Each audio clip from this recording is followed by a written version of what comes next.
We call it soccer. Get used to it.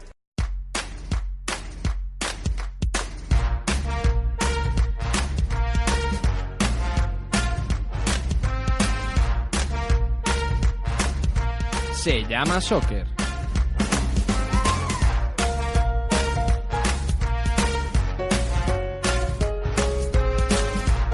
Con Jaime Ojeda y Agustín Galán.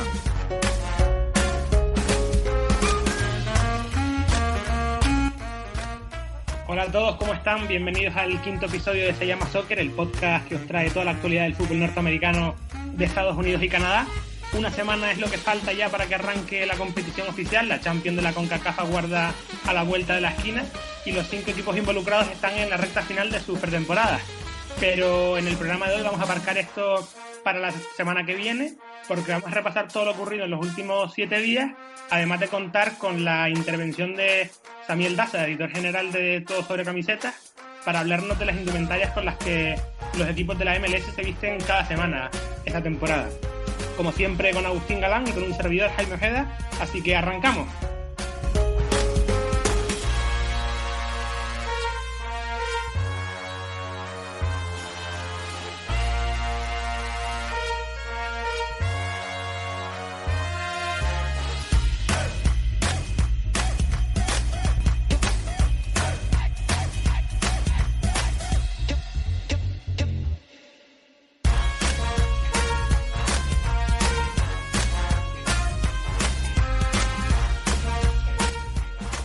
Ya está por aquí Agustín, ¿qué tal?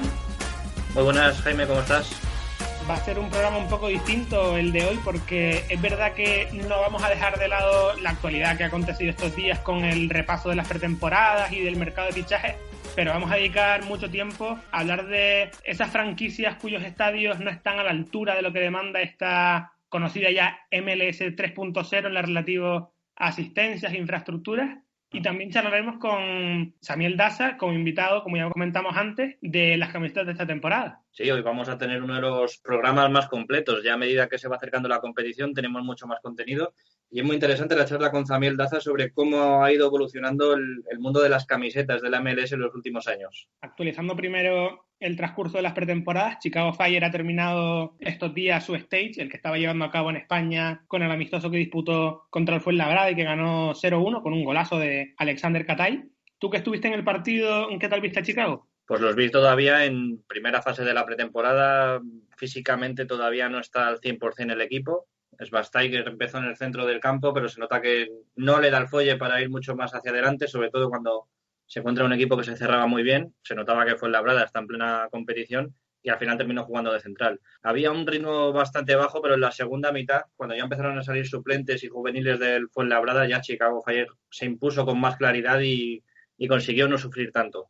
A Schweinsteiger, de hecho, esta temporada le esperamos ver más en el centro de la defensa, jugando como líbero, que más en el centro del campo, ¿no? Sí, yo creo que ya la fase de centrocampista de Bastian Schweinsteiger ha quedado en el pasado y lo vamos a ver en una defensa de 3, posiblemente como líbero cuando quieran tomar más la iniciativa y asociar con McCarthy. McCarthy, por cierto, para lo veterano que es, no se cansa, no te diferencia un amistoso de un partido oficial y realmente es un gusto verlo, cómo ocupa espacios en el centro del campo. Es verdad que también está ya bastante veterano y eso termina notándose, pero sí, yo creo que en cuanto a Schweinsteiger, el sistema va a ser una defensa de 3 centrales y desde ahí va a liderar Chicago. Después de entrevistarle la semana pasada en el cuarto episodio de Se llama Soccer, Veljko Paunovic también nos atendió al término del partido del otro día y comentó sentirse satisfecho de lo que ha visto en esta primera fase de la pretemporada, así que vamos a escucharlo. Bueno, un buen juego, creo que hoy vimos buen juego, la grada también estaba casi llena, también nos ayudó a sentir un poco el ambiente de la competición y el equipo va mejorando, el equipo está cogiendo ya el ritmo, está cogiendo la manera de cómo queremos jugar, pero siempre hay detalles que hay que mejorar. Ahí creo que se entienden bien, hay talento y el talento enseguida reconoce al otro talento y se asocia, ¿no? Y creo que eso es lo que vimos hoy. También, como dije, tenemos que pulir algunos detalles y algunas ideas que estamos intentando incorporar en nuestro juego y estamos bien, estamos contentos. La verdad es que hoy terminar de esta manera es una manera buena de terminar primera fase de la pretemporada e irnos con esa confianza que genera el juego y desde luego una victoria. Da por finalizado el equipo de Illinois su concentración española y como no es uno de los equipos clasificados para la Champions, aún le quedan semanas de trabajos preparatorios, siendo el siguiente paso otro torneo amistoso que jugará en este caso en Charleston. Sí, esa es la segunda fase en la que ya esperan llegar con más rodaje en las piernas y preparándose para la primera jornada, que no lo van a tener nada fácil porque juegan contra LA Galaxy, que se supone que este año va a ser uno de los equipos más fuertes.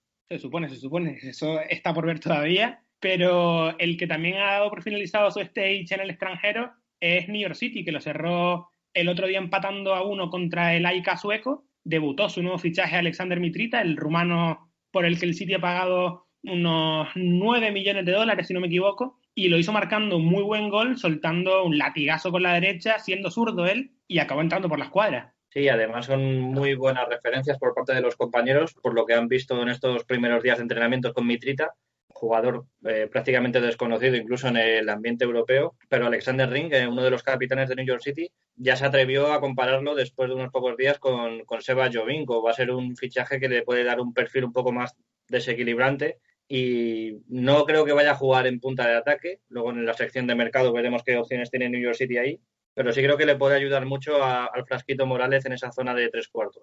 Además, con el fichaje de Mitrita, Torrent, porque yo creo que viene más como media punta, quizás como extremo también, va a tener Torrent una serie de futbolistas bastante interesantes en esa parcela, y Mitrita, por lo que ha costado, entiendo que viene para ser titular. En ese caso, entonces, nos queda otra banda libre, y creo que por las buenas actuaciones de Jonathan Lewis con la selección, creo que va a poner un poco más en entredicho a un discutido Jesús Medina la temporada pasada, y también está por ahí Tayuri, que dio un rendimiento sensacional el curso pasado. Sí, vamos a ver cómo termina ubicando las piezas. A mí un jugador con este perfil de Jovinko, como lo dicen sus compañeros, me resulta muy difícil de encajar en un sistema 4-3-3. No sé si Dome Torrent piensa cambiar a algo más clásico, a un 4-2-3-1, o si va a mantener el dibujo que es habitual en los equipos de propiedad del Manchester City. Y va a tener que hacer ahí mucho trabajo de orfebrería, pero yo diría que Medina tiene que dar un paso adelante esta temporada y que Tayuri no se puede mover de primeras del 11 titular.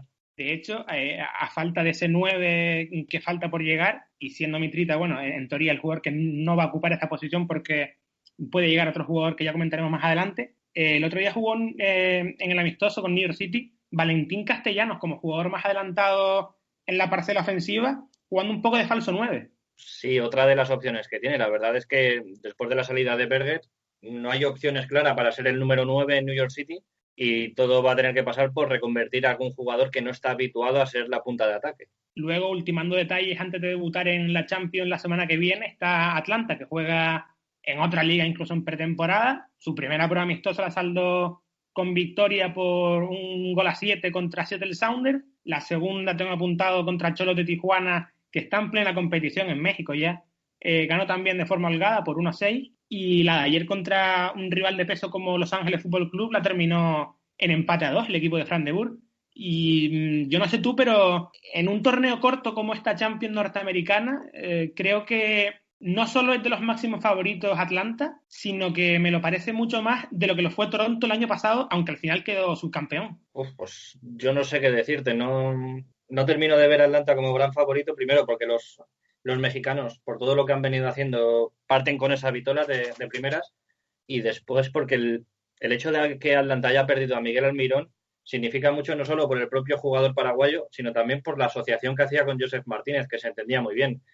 Va a depender mucho de en qué estado llegue Gonzalo el Piti Martínez, que ayer volvió a marcar contra Los Ángeles Fútbol Club, pero sí es verdad que los resultados en pretemporada están siendo buenos, pero luego, una vez llega la competición oficial, va a ser otra historia completamente distinta. Creo que Atlanta sí ha hecho Fran de Boer una preparación para llegar a tope a estas primeras fases de la Champions, pero de ahí a ser favorito todavía me cuesta. De hecho, Atlanta empezó su pretemporada unos días antes incluso que sus equipos de la misma liga, de la MLS, y yo por lo que he visto algunas cosas de la pretemporada de Atlanta, me parece que el Piti se ha integrado bastante bien al equipo, que se le ve cómodo en los partidos, marcando esos 2 goles que has comentado, y que se va entendiendo con Joseph Martínez, que sí es verdad que parece que no se de vacaciones el venezolano porque está manteniendo ese olfato goleador con el que acabó el año pasado. No, de hecho, a Josep Martínez, siguiéndolo por redes sociales, se ha visto que durante todo este periodo, el mes de diciembre, enero, ha estado entrenando por su cuenta, quiere cuidar bastante de su físico y sobre todo quiere empezar a tener buena química con el Piti. No va a llegar a ese punto de complicidad que sí tenía con Almirón, porque es verdad que tú los veías jugar y uno jugaba por el otro y viceversa, pero creo que sí se pueden entender bastante bien. Vamos a ver luego cómo llega Martínez a los primeros partidos oficiales, sobre todo cuando tengan que jugar fuera de casa, en Centroamérica o en México. Mucho más modesta, en cambio, está haciendo la pretemporada de LA Galaxy y es un poco normal, ¿no? Al final ha llegado un entrenador nuevo con ideas con las que parece que está revolucionando el equipo, sobre todo incidiendo en el trabajo defensivo, un mal endémico que arrastraban los Galaxy desde hace años. Y por el momento, una victoria por 4-1 contra el Vissel Kobe y un empate a 1 contra Toronto, otro de los equipos que juega la Champions esta temporada. De hecho, en el último partido reservó a Zlatan Ibrahimovic, dejó que fueran otros los que jugaran y él ya durante esta semana se reincorporará de nuevo a los partidos, al ritmo de partidos normal. Y lo importante de los Galaxy es que ya están empezando a llegar refuerzos para la defensa, que era lo que necesitaba. Se ha hecho oficial ya la llegada del uruguayo Diego Polenta, que estaba en Nacional de Uruguay, había pasado en su momento por el fútbol argentino, también por Italia, por la Serie B, y estaba en un momento bastante delicado de su carrera. Creo que son 26 o 27 años y llevaba un tiempo inactivo. Vamos a ver si consigue un pico de forma bueno al principio de temporada. Creo que le va a costar todavía un poquito. Sí, con ese fichaje de Polenta entiendo que quieren apuntalar y subir el nivel de la defensa californiana, pero creo que aún así le sigue haciendo falta como mínimo un portero por fichar. Sí, pero no sé hasta qué punto lo tienen previsto, porque los porteros que seguían el año pasado creo que se mantienen todos, tanto Von Steve como el portero titular, que ahora no me viene a la cabeza, pero era Bingham, y creo que por ahí no va a venir ningún movimiento más. Lo que tienen que hacer es seguir reforzando la defensa y creo que otro central no les vendría nada mal. Y hablando de LA Galaxy, hablamos también de Zlatan Ibrahimovic.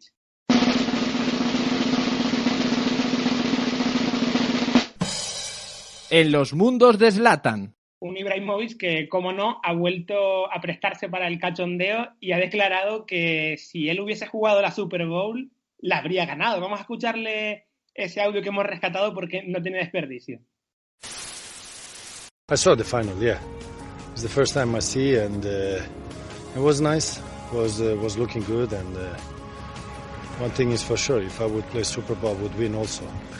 As long as I play with Tom Brady, so.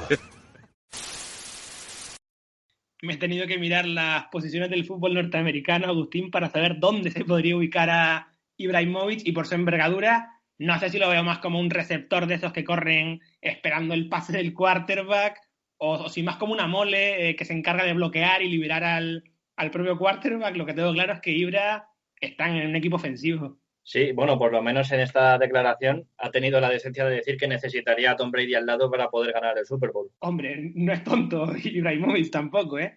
Pero no. Un poco más alejado de este show, de estas declaraciones, también ha tenido tiempo para hablar de su nuevo entrenador, Guillermo Barros Esqueloto, que lo he leído esta semana, y ha dicho que se encuentra cómodo con él y que está sorprendido sobre todo por el nivel de detallismo con el que prepara y lleva a cabo los entrenamientos tanto grupales como individuales. Sí, lo que quiere ahora Guillermo es tener a todo el equipo remando en pos del mismo objetivo, y es importante que nadie se le descuelgue en estos primeros meses, porque si empieza así, muy mal negocio para los Galaxy. Que recordar que también lleva con un preparador físico muy exigente, Javier Valdecantos, y llega acompañado de su mellizo, de Gustavo Barros Esqueloto. Pero fíjate que las declaraciones de Ibrahimovic siempre tienen una estructura bastante clara. Tiene la parte que hace referencia a los últimos entrenamientos, luego una parte como de consejo en el que sí deja ver su pensamiento y sobre todo para el resto de compañeros, sobre todo para los más jóvenes, y luego ya la chanza final, que es la que nos da para esta sección propia de los mundos de Zlatan.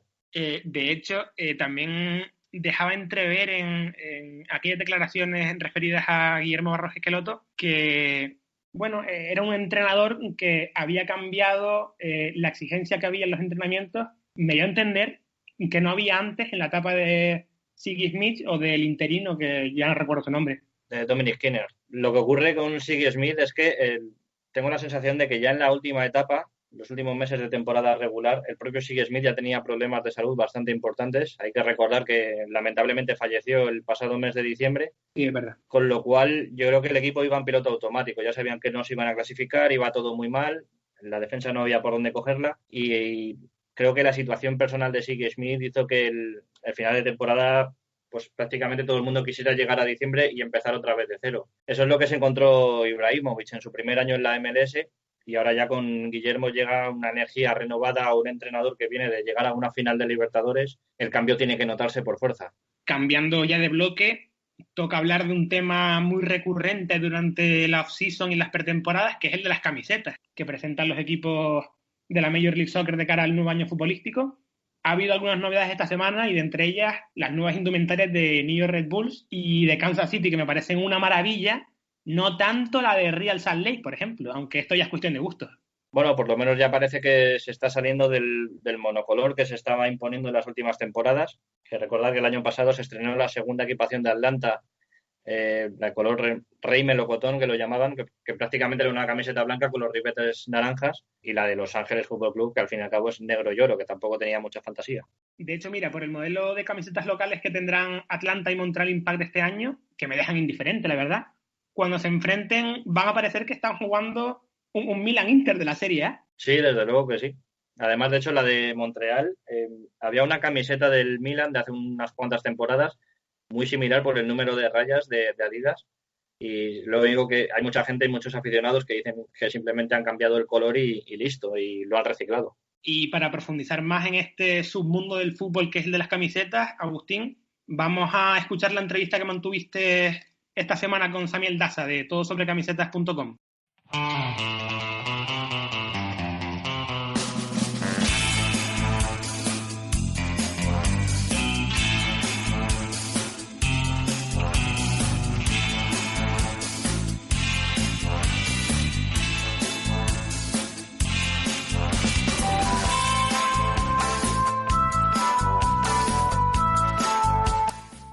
Una de las cosas que más llama la atención a todos los aficionados a la MLS en estos primeros meses del año es el lanzamiento de las nuevas camisetas, algo que venía siendo bastante polémico en los últimos años, sobre todo por una falta de originalidad que hacía que los aficionados no estuvieran del todo contentos, teniendo en cuenta que siempre ha habido modelos muy atractivos en la Major League Soccer. Así que por eso esta semana hemos querido invitar a Se Llama Soccer a Samuel Daza, editor general de la página web Todo Sobre Camisetas, una de las webs de referencia para todo amante de las camisetas del fútbol mundial. Samuel, ¿cómo estás?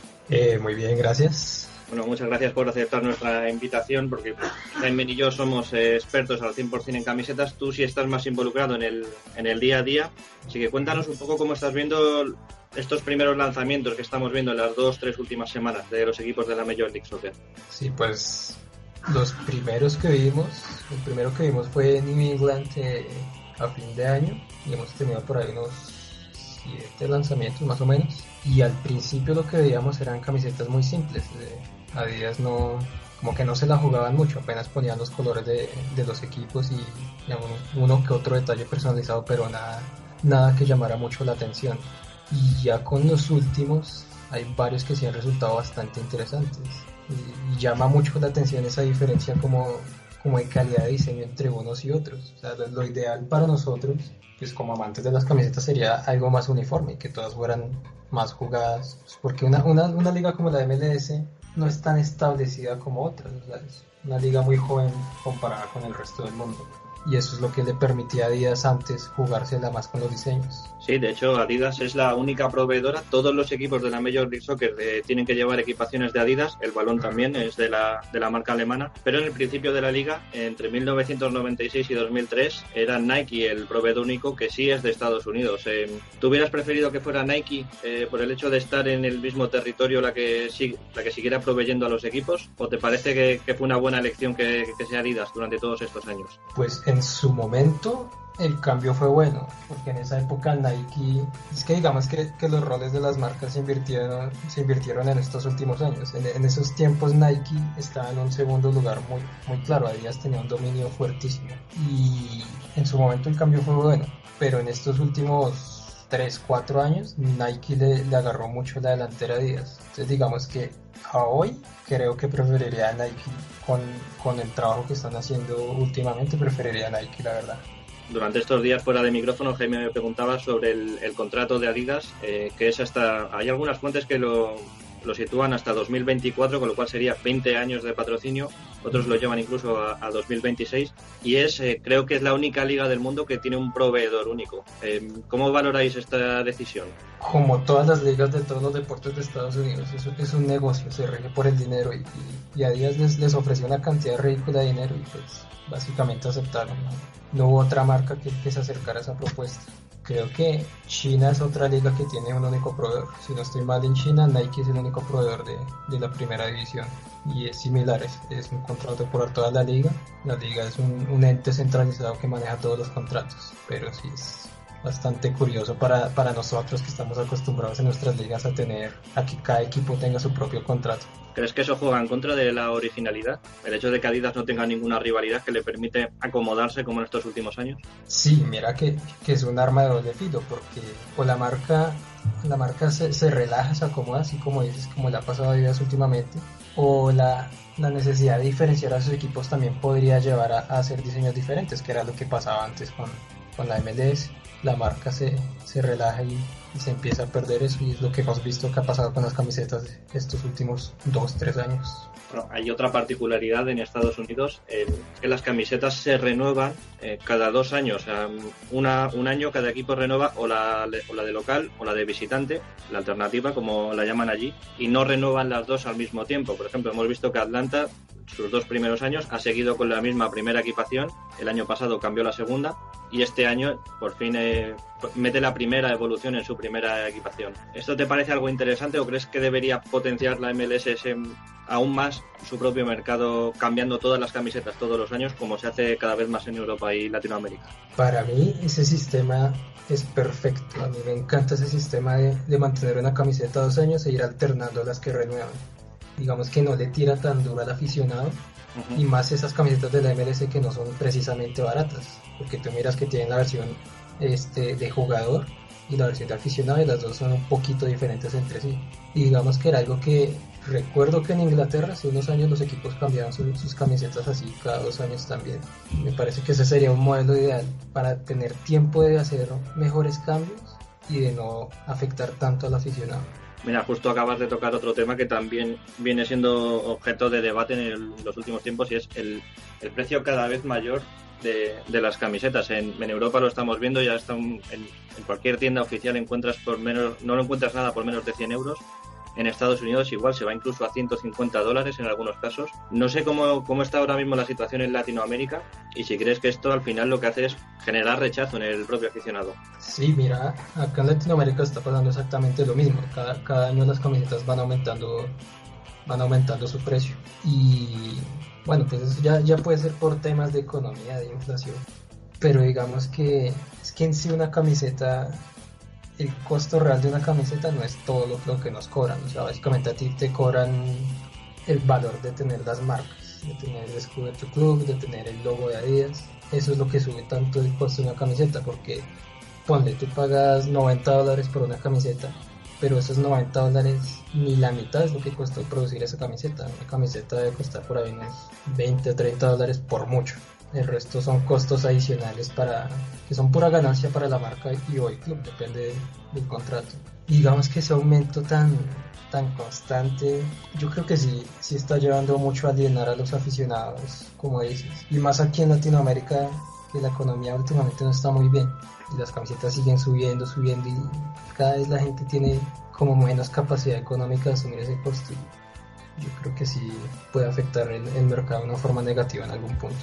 De hecho, recuerdo que el año pasado, en el verano europeo, había un medio de Reino Unido que detectó que una de las camisetas de la Premier, una segunda o tercera equipación de un equipo de Premier, básicamente era una camiseta de catálogo de Adidas que costaba, pues eso, 20 euros, $25 al cambio. Entonces, ese es el precio máximo. O sea, todo lo demás son extras que no tiene por qué asumir el aficionado. Y en el caso de la MLS, si no hay un diseño extra que te anime a comprarlo porque vayas a tener algo distintivo, tampoco tiene mucho sentido esa inversión. Exacto, y ese es un problema. Pues es que digamos, los diseños de catálogos siempre han existido, pero digamos que, o sea, antes las marcas como que se esforzaban un poquito más en personalizar las camisetas, no era solo agarras, qué sé, la camiseta azul del catálogo y le metes el escudo del club, que sea, al menos le ponían algún detalle en el cuello, le cambiaban algún color, pero últimamente sí la gente empezó a darse cuenta de eso.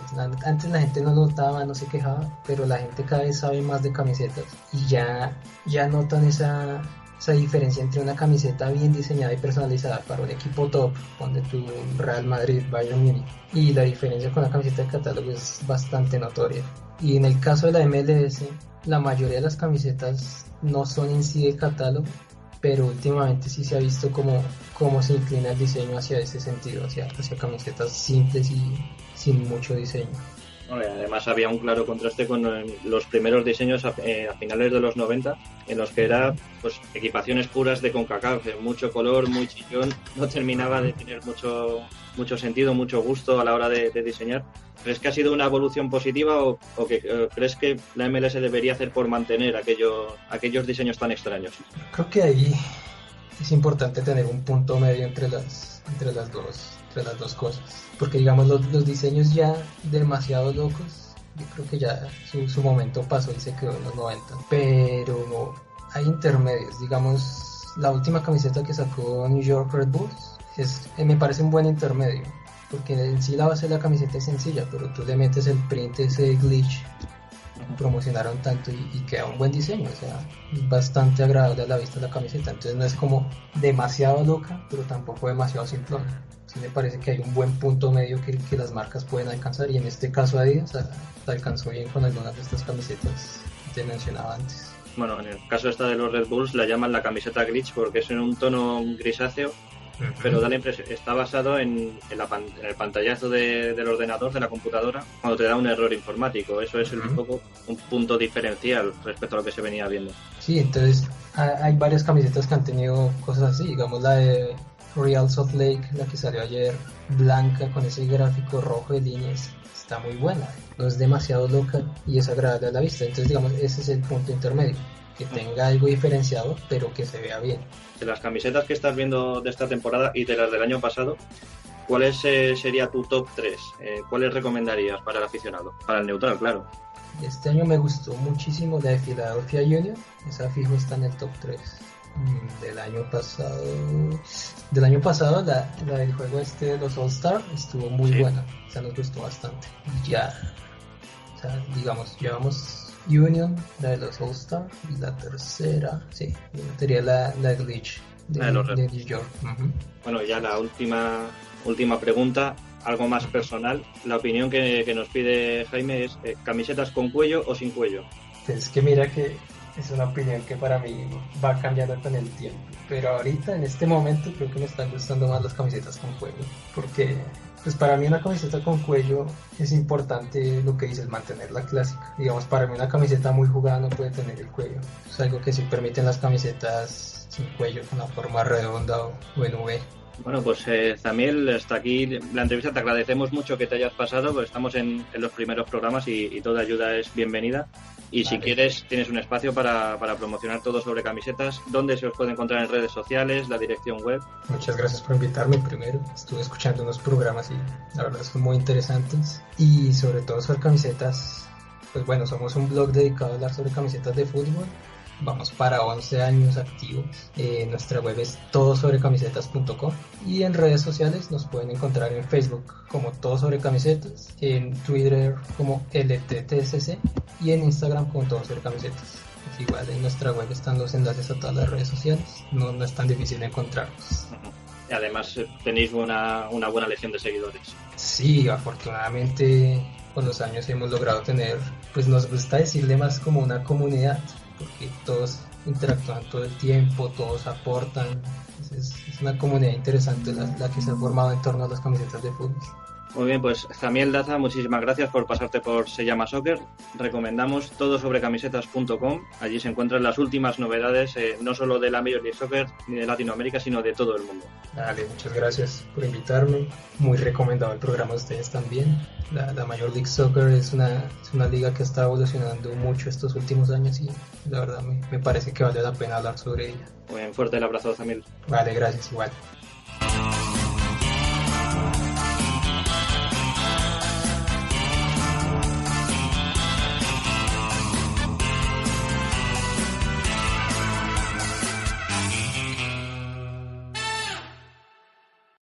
Mi agradecimiento también a Zamiel Daza por pasarse por Se Llama Soccer, otra entrevista en la que no he podido estar presente, como ya habrán comprobado nuestros oyentes. Y yo soy de camiseta sin cuello, Agustín, así que te toca desnivelar a ti la balanza. Pues yo echando un vistazo he visto que las últimas que tengo son todas sin cuello, pero creo que es por la propia moda. A mí me gusta bastante llevar camisetas con cuello, no me molestan y creo que les da un cierto aroma clásico. También es verdad que soy un poco más viejo, con lo cual a lo mejor ahí... De todos los temas tratados, el que más me llama la atención de la entrevista es el nuevo contrato de la MLS con Adidas, cerrado en $700 millones según la revista Forbes, unos 117 anuales por ser el proveedor oficial de la liga. Sí, y sobre todo que se va hasta 2024, 2026, según algunos otros pronósticos, y con lo cual van a ser más de 20 años de Adidas en la Major League Soccer, y es sorprendente porque estamos en territorio Nike. En Estados Unidos, la gran multinacional de la ropa deportiva es Nike, y ahí Adidas se está haciendo bastante fuerte. También lo fue en su momento en la primera NAS, en la de los años 70 y 80.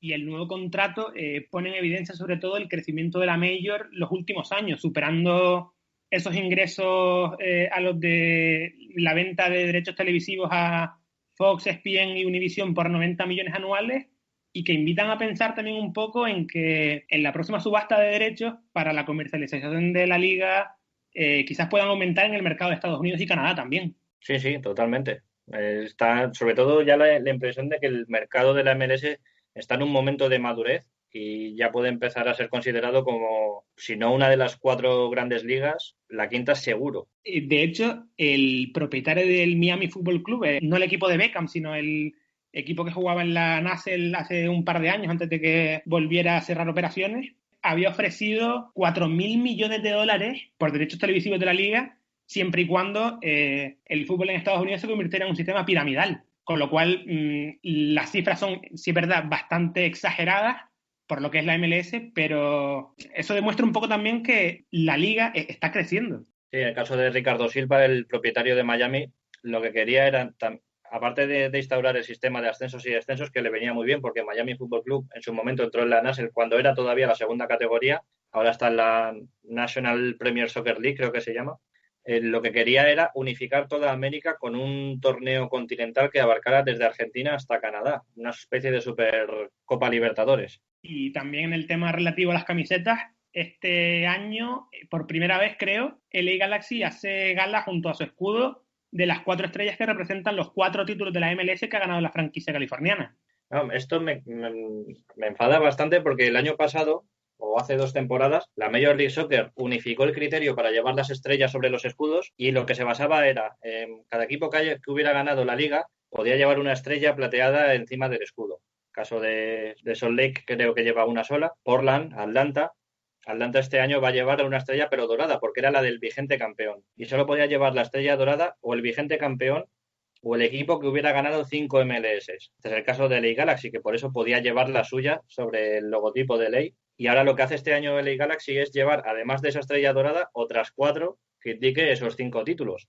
Entonces creo que ya va contra el criterio que había marcado la propia liga para unificar el sistema de las estrellas en los escudos. También está el caso de Minnesota United, por ejemplo, que en su propio escudo incorpora una estrella, no sé si tiene que ver algo con la ciudad, pero tiene una estrella en el escudo, y muchos equipos y aficionados se quejan de que tengan una estrella cuando no la merece por título ganado. Bueno, la tenía porque formaba parte del escudo original de Minnesota United. Lo que ocurre es que la estrella de Minnesota tengo entendido que es roja, ¿no? Roja o plateada. La verdad que ahora mismo me dejas patinando. Pues si es plateada, entraría en confrontación con el criterio para homenajear a los campeones de la MLS, con lo cual no debería llevarla ahora que se ha sumado a la liga. relativo a camisetas, también hoy se presentan, que he leído antes, la nueva camiseta de Cincinnati para su temporada de debut en la MLS. Y una novedad en las camisetas que sería de tu grado, como ya me has comentado fuera de micro, sería la de que los equipos de la MLS adoptaran las jornadas hispánicas de NBA a la de soccer, ¿no? Sí, sería una opción. La NBA lo viene haciendo unas cuantas temporadas. Es un partido o dos partidos en los que lucen, por ejemplo, Los Ángeles Lakers, en la camiseta se lee los Lakers, tal cual. No sé si tendría sentido hacerlo en la Major League Soccer, teniendo en cuenta que el gran porcentaje de aficionados latinos que va a los estadios es mayoritario. Con lo cual, no sé hasta qué punto, pero sería bastante curioso, bastante divertido encontrarnos un partido, pues como te dije fuera del aire, un terremotos contra la pandilla o los terremotos contra la galaxia. Que para el que no lo sepa es San José Earthquake contra Columbus Crew, por ejemplo. Además, mira, algo similar a eso, aunque de forma diferente, se hace en la A-League australiana. Durante un fin de semana de partidos, la realización que corre a cargo de Fox, si no me equivoco, rinde homenaje a la comunidad hispana por los futbolistas que hay jugando en Oceanía, y los rótulos de los marcadores y el contenido televisivo relativo al fútbol esa semana se hace con claro acento español y con los colores de la bandera española. Un país, España, que bueno, está muy representado en la primera división de Australia, con hasta 8 jugadores, siendo el que más, si no contamos a Nueva Zelanda, que tiene un equipo en la liga, el Wellington Phoenix, pero que es un poco como Canadá con la MLS, que los canadienses tienen, creo que, un cupo de extranjeros en las franquicias de Estados Unidos, pero no al contrario, siendo los estadounidenses jugadores locales en los equipos de Canadá. Y además de la Liga Australiana así se emite aquí en España, lo que no sabía es que tenía tantísimo tirón para hacer este tipo de jornadas homenaje. No, yo tampoco, desde luego. Me imagino que cuando se acabe el contrato que hay vigente en España, no se volverá a emitir la Liga Australiana, porque la verdad no creo que tenga el suficiente seguimiento como sí lo puede tener a lo mejor la Major League Soccer en España. Sí, ha tenido más visibilidad. Lo que sí es verdad que juega a favor de Australia es el horario, porque es un horario a primera hora de la mañana, a primerísima hora, en el que sí que no hay nada. Mientras que la Major League Soccer, muchas veces los partidos empezaban a las 10, 11 de la noche, cuando ya el aficionado llegaba después de ver la Premier League, la Liga Española, pues todas las ligas europeas, y muchas veces llegaba ya agotado al final de la jornada cuando empezaban los partidos de la Major.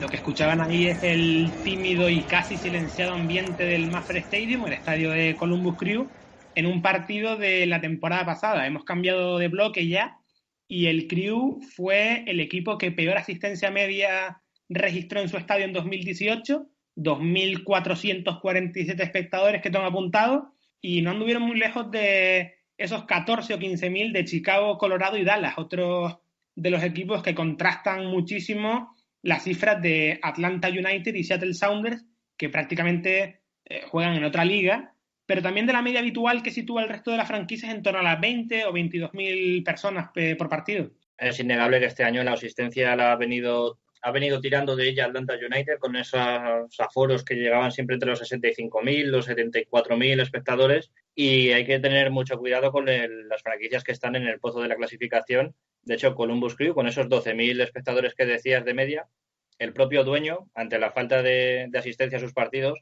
quería llevarse el equipo a Austin y tuvo el beneplácito de Don Garber, del comisionado de la Major League Soccer, que se supone que en este tipo de voluntades de particulares de los dueños no suele entrar, pero la MLS en su momento pues se mostró favorable a que el equipo saliera de Columbus y se marchara a Austin ante la poca gente que acudía a ver los partidos de los Crew. Sí, porque ya no es una cuestión de fútbol o de resultados, porque precisamente Columbus y Dallas son dos de las franquicias más regulares de la competición y casi siempre se clasifican para los playoffs, no tanto el caso de Chicago, aunque en 2016 se metió en la postemporada y aún así las gradas se veían vacías. Es más una cuestión, creo yo, de saber atraer al público, de engancharlos, de dar promoción a los partidos, también de tener un estadio en condiciones al siglo XXI, y parece que también de tenerlo en el centro de la ciudad, que parece que es lo que viene reclamando mucho Columbus, que lo tiene a las afueras y que lo va a solventar construyendo uno en el downtown, en el centro. Sí, pero fíjate que muchas veces la selección de Estados Unidos, cuando tenían que jugar los partidos clave de los clasificatorios de la CONCACAF, siempre se iba a Columbus, primero por las condiciones climatológicas que eran bastante duras. Hay que recordar aquel partido de la nieve en contra Costa Rica, y después porque la gente allí aprieta mucho y no hay tanto porcentaje de población latina que pueda hacer que te sientas que juegas fuera de casa. Ha habido algunas veces que Estados Unidos ha enfrentado a México en Pasadena y aquello era una decisión absurda porque era 70% de mexicanos, 30% de estadounidenses. Mientras que en Columbus podían hacer ahí una pequeña caldera y hacer que el partido fuera muy incómodo para el visitante. En ese sentido, el estadio estaba bastante bien y funcionaba. Lo que no funcionaba era la forma en la que Columbus no conseguía atraer a su propia afición, teniendo uno de los equipos que mejor fútbol practicaba de toda la liga. Además es que es horrible ver partidos de Columbus, incluso de Chicago o Dallas, porque estos dos últimos precisamente tienen en uno de los fondos, no tienen gradas, sino un par de filas supletorias que tapan ese escenario que tienen para conciertos y otros eventos que tienen lugar ahí. Y también es una cuestión de estética, creo yo. Sí, o incluso en este mismo sentido podemos incluir el estadio de San José, que es uno de los más recientes, está prácticamente nuevo, o el estadio de Toronto, que también tiene un fondo que está bastante abierto. Y es verdad que se llenaba mucho en el último año por el gran Toronto que fue campeón en 2017. Pero en el caso de Dallas, por ejemplo, no es de recibo que la propia mascota del equipo, de Fútbol Club Dallas, tuviera que ir en algunos momentos del partido con una pequeña pancartita que ponía make some noise, hacer ruido a su propia afición. Decíamos antes también que Atlanta y Seattle juegan en otra liga en términos de asistencia y no es para menos. Ojo a los datos porque en temporada regular el acumulado de espectadores de Atlanta jugando en casa fue de más de 900.000 personas. Su asistencia media estuvo entre los 53.000 y la más baja en 44.000. Y mientras que en el caso de Seattle, pues casi 700.000 acumulados, 47.000 la más alta, 39.000 la más baja, 41.000 de media de espectadores. Esto habla muy bien de la diferencia de estos dos respecto al resto. Sí, en el caso de Seattle Sounders está comprobado que es una ciudad que tiene bastante cultura futbolística desde que empezó la franquicia a finales de la pasada década y que siempre responden, vaya el equipo como vaya. Es verdad que Seattle siempre se ha terminado metiendo en los playoffs, es uno de los grandes candidatos año tras año y Atlanta está funcionando muy bien en estos primeros años. Quiero ver cuando el empuje se pierda con el paso del tiempo y cuando Atlanta a lo mejor deje de luchar temporalmente por los grandes títulos y pasa a ser un equipo pues, un poquito más normal, un nivel Portland, Kansas City, porque es un estadio muy grande y ese estadio vacío puede ser bastante peligroso para hacer que la afición se termine calentando y siguiendo al equipo incluso en los malos momentos. Y luego en esa escala más igualada que va desde las 20 y pico mil personas que mete Toronto y las poco más de 20.000 que mete Portland, a mí me sorprende que se cuelen dos equipos cuyas temporadas no merecen corresponderse con las casi 24.000 personas que van a su estadio. Minnesota,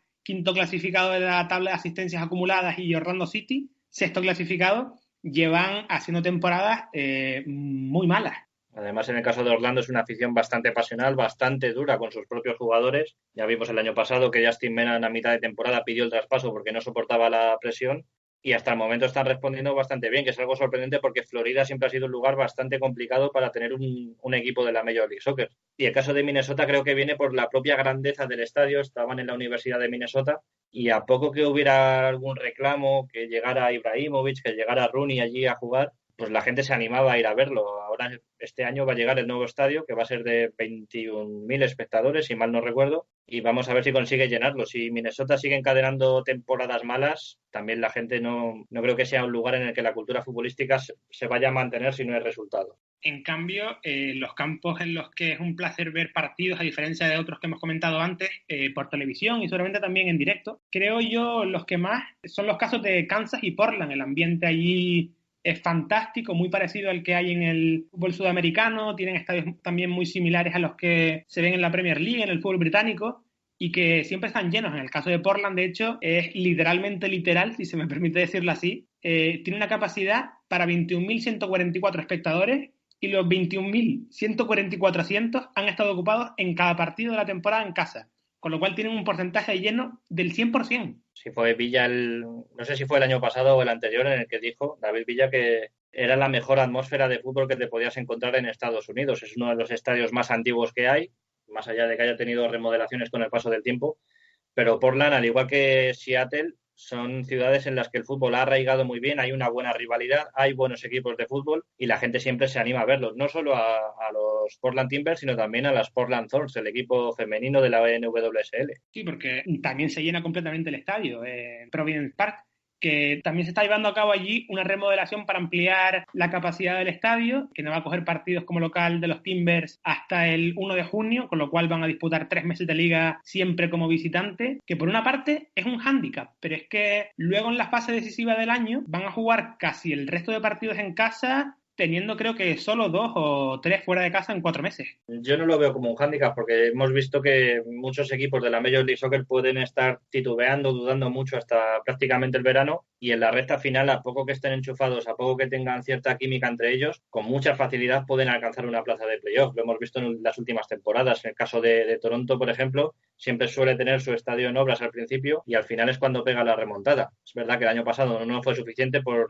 tema de lesiones, por tema de Champions, etcétera, pero en el caso de Portland no creo que vayan a tener ningún problema. Incluso creo que pueden ser uno de los grandes candidatos al Supporters Shield, teniendo en cuenta la cantidad de partidos que van a jugar en un Providence Park con 4.000 espectadores más. Sí, y luego también he estado leyendo en varios foros gente quejándose de que la ampliación es muy tímida, muy suave, pero es que la realidad es que Portland no puede ampliar mucho más en esa grada, porque justo detrás tiene una calle, en la grada en la que está al otro lado de la toma televisiva, la grada este, y la única forma que tienen de ampliar es construir hacia arriba, en vertical. Por eso solo aumentan un poco más de 4.000 espectadores la capacidad y esa grada ahora, pues bueno, se va a parecer un poco a la característica grada de la Bombonera de Boca Juniors también. Sí, eso es la impresión que me daba ya a finales del año pasado, en los últimos partidos de playoffs, sí se veía que habían empezado las obras y que estaban ahí las grúas y los andamios. Y sí, va a tener cierto toque de Bombonera, va a ser la Bombonera Yankee. Y yo soy partidario de que las modificaciones, las remodelaciones se hagan de poco a poco. Porque si haces una remodelación muy grande para un estadio de 20.000, pones, por ejemplo, 10.000 espectadores más, corres el riesgo de que eso no lo termines llenando. Además, a mí el estadio de Portland me parece el mejor de la Major League Soccer. Es verdad que no tiene la modernidad ni el llamativo del estadio de Atlanta, pero para mí es el más auténtico y el que más encanto tiene de todos, además de que tiene una historia tremenda. El único punto negativo que le veo, aparte de no poder contar con el fondo contrario donde se sitúa la Timbers Army, la grada de animación, por estar ahí el Mulholland Athletic, el gimnasio ese que hay detrás, también es que tengan las cabinas de prensa colocadas en un córner. Y eso habla precisamente de la historia del estadio, que a principios del siglo XX se construyó siendo un ballpark, un estadio dedicado al béisbol, y por eso las cabinas de prensa están ahí, donde originalmente estaba el Diamante, justo detrás de la zona de bateo, y por eso tiene sentido que estén situadas ahí las cabinas de prensa, pero para mí hace que pierda algunos puntos en cuanto a estética, pero luego que lo gane por originalidad e historia, por otra parte. Sí, quizá ya lo único que le faltaría para ser un estadio top a nivel mundial sería el césped natural, pero es una batalla que con los equipos del norte la tenemos bastante perdida, me temo.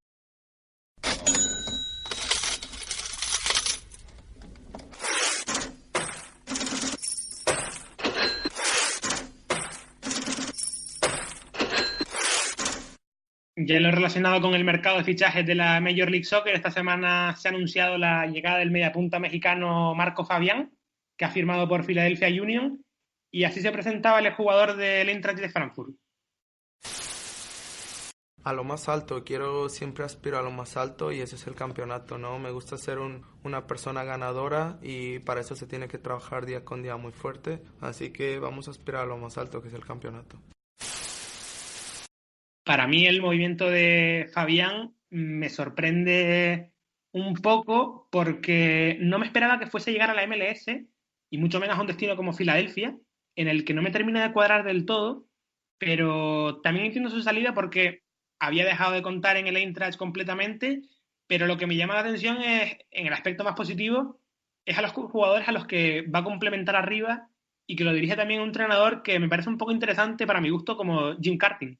Jim Curtin, que ha tenido una muy buena evolución en los últimos años, ha conseguido hacer de un equipo bastante perdedor como Philadelphia Union uno que poquito a poco va aprendiendo a competir, se va incluso acercando a la zona de playoffs, se mete en los playoffs y hay una muy buena constelación de jugadores ahí con mucha calidad técnica. Y Marco Fabián va a estar rodeado por Alejandro Bedoya, también por Haris Medunjanin, el exjugador del Deportivo o el Valladolid, y con el Chiño, que va a continuar una temporada más. Lo que sí Me parece que ahora mismo Philadelphia Union no sé si tiene jugadores de suficiente sacrificio en el centro del campo para hacer que estos jugadores tan creativos brillen, porque sí es verdad que muchas veces les puede faltar cierto sacrificio a este tipo de jugadores tipo Fabiano o Ilsinho.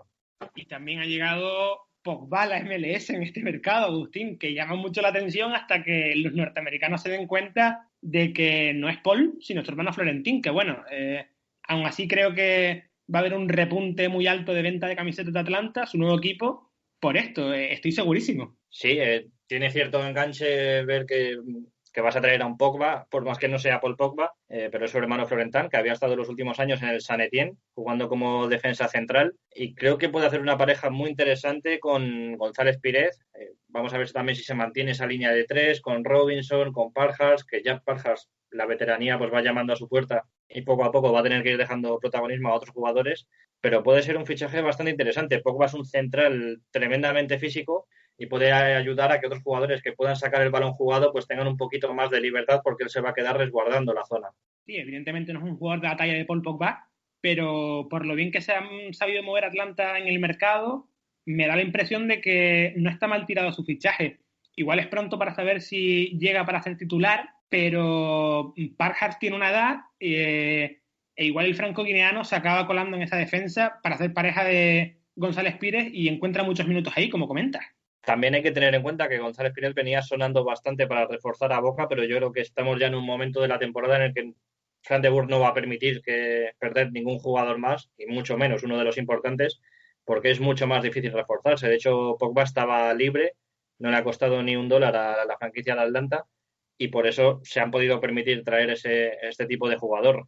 Creo que ahora mismo defensivamente va a ser muy complicado llegar a la portería de Brad Guzan. En el apartado de rumores, habiéndose enfriado ya lo de Bojan Kirkic a los Revolution, porque él mismo lo desmintió en Twitter, los españoles que sí parece que van a llegar con total seguridad son Pozuelo y Carlitos López a Toronto y New York City respectivamente, según ha comentado Martín Manchón de migrantesdelbalón.com, y dos equipos con mucho caché en la liga, ¿eh? Sí, vamos a ver...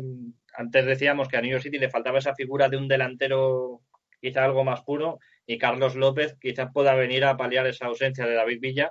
Evidentemente no tiene los galones de Villa, no tiene su caché, su fama, pero sí viene de hacer buenas temporadas en el Legia de Varsovia y puede ser bastante útil para Dome Torrent en esta nueva reestructuración de New York City, mucho menos glamurosa, pero quizá un poquito más sólida. Sí, y luego con Pozuelo yo creo que puede venir a ocupar ese rol que se ha quedado huérfano después de la marcha de Víctor Vázquez y que puede convertirse en una de las caras más visibles, importantes dentro del peso del juego del equipo canadiense, un poco también asemejándose al perfil de Jovinko en el plano futbolístico, por lo que le recuerdo yo en España, en aquella etapa. Sí, estuvo en su momento en el Betis, luego se marchó a los Swansea y es en el Genk, en Bélgica, donde ha conseguido una mayor estabilidad hasta el punto de que es uno de los jugadores más respetados del equipo blanquiazul. Creo que el Genk ahora mismo no sé si lo va a dejar salir al estar en plena Europa League, está a la vuelta de la esquina, pero sí es un jugador que te puede aportar muchísima calidad. Creo que puede ser un factor diferencial de calidad, igual que en su momento Carlos Gil, el jugador que acaba de fichar por los Revolution, puede aportar cierto aire fresco que quizá el jugador estadounidense medio no te puede dar. El español Carlos López, que va a llegar a Nueva York, y con el jugador con el que igual no coincide en el vestuario es Alexander Callens, que parece que tiene una oferta de la Alianza Lima de su país, Perú, para reforzar el centro de la defensa de cara a la Copa Libertadores de 2019, aunque yo no sé si es candidato al título. No, candidato al título no, pero Callens le ocurre lo que a muchos aficionados de New York City. Está viendo que el equipo no tiene tantos referentes como antes, con David Villa, no tiene esos jugadores de primer nivel y el destino ha dejado de ser tan atractivo como lo era hace solo un año. Callens también lo que puede aprovechar con Alianza es que al hecho de jugar en Libertadores le puede suponer un muy buen escaparate para volver a ponerse en el foco de cara a buscar algún posible grande en segundo término. Es el riesgo que corre New York City al cambiar tan radicalmente de un año para otro su política de fichajes. Sí, porque la baja de Callens supondría una muy importante para New York City, porque venía siendo un fijo en la defensa con Maxime Chanot, y no sé yo si Beaga está como para ser su sustituto. De hecho, el otro día en el último amistoso, Torrent probó a Tinnerholm como central, siendo él lateral derecho en realidad. Sí, tiene que ir moviendo algunas piezas Dome Torrent, Y Beaga a mí me parece un central bastante bueno, siendo limitado, o sea, no es una gran maravilla, no te entra mucho por el ojo, pero es un central que no se complica mucho la vida, es muy contundente, había jugado muy bien en la USL en su momento y ya el año pasado tanto Patrick Vieira al principio como Dome Torrent le daban bastantes minutos porque es un jugador sobre todo fiable. De ahí a que pueda ser titular y liderar un proyecto muy ganador, como sí podía hacer en su momento Callens, no lo sé, pero por lo menos New York City tendría 2 centrales titulares y luego necesitaría muchos más refuerzos, mucho más fondo de armario. Y uno de los rumores más potentes de estos días es el que corresponde a Darlington Nagbe, el muy buen centrocampista de Atlanta, que está sonando para irse a Columbus Crew, y allí se reencontraría otra vez con Kelly Porter, después de haber estado a sus órdenes en la etapa de Portland, donde juntos ganaron la MLS en 2015, creo que fue, 2014, y Bueno, aquella temporada creo que vimos la mejor versión de Nagbe. sí, vimos un Nagbe que incluso consiguió la internacionalidad con Estados Unidos, cuando consiguió también la ciudadanía. Y sobre todo Nagbe destacó en aquellos momentos como jugador de banda, extremo por la banda izquierda. Era muy vistoso, era muy llamativo, muy difícil de marcar para las defensas rivales porque partía desde una posición muy atrasada y a partir de ahí se iba hacia adentro. Y eso en Atlanta ya no lo hemos visto porque en Atlanta el Tata Martino lo ha reconvertido en centrocampista, pero un centrocampista de músculo muy táctico, muy inteligente en lo posicional. No tiene nada que ver aquel Nagbe con el que vimos el año pasado. Y para ir acabando, en los mensajes que nos llegan al consultorio vía Twitter con el hashtag consultorio SLS o nuestro perfil de iVoox en la caja de comentarios, JCD, Álvaro y Francisco nos dan la enhorabuena por el programa y sobre todo a tío Agustín por la entrevista de la semana pasada a Belko Paunovic. Bueno, la enhorabuena es para Belko que nos la dio. Todos los elogios para Agustín, por supuesto, muy merecidos.